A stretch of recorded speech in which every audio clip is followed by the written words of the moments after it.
Hi, my name is Ben, and I'm here to talk to you today about angles. When we look at school textbooks and we ask students what is an angle, inside the textbook we're going to find something like it's two rays connected at a vertex. That's really not helpful because there's a big difference between how we define an angle and then actually how we measure that angle. What are we even talking about when we measure the angle? Are we talking about how long one of the rays is? Are we talking about that area in between? Students have no idea.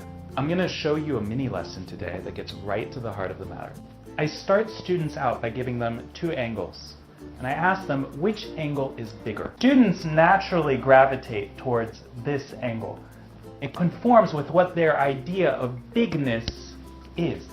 That then naturally leads into a discussion of just what is an angle and how do you know how big an angle is. From there, we might take a look at different angles in the classroom. Where do we see angles? Where is there an angle, for example, on the floor, or on the ceiling, or at the door? Research has consistently shown that students come away then with a static idea of angles that are simply exist as corners, and still that idea of bigness or smallness has gotten lost. So what we do from there is we talk about a new definition of angles.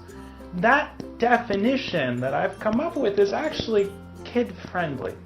It's as simple as this. I look at an angle and I say it's not two rays and a vertex.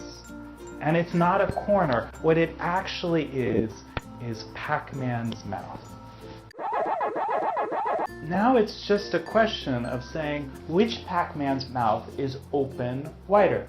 It's a close call, but I would say that this one is just a little bit wider than that one is. Thinking about angles as Pac-Man's mouth helps students develop a dynamic as opposed to a static view of angles, and is also in line with what angles are and how we measure them.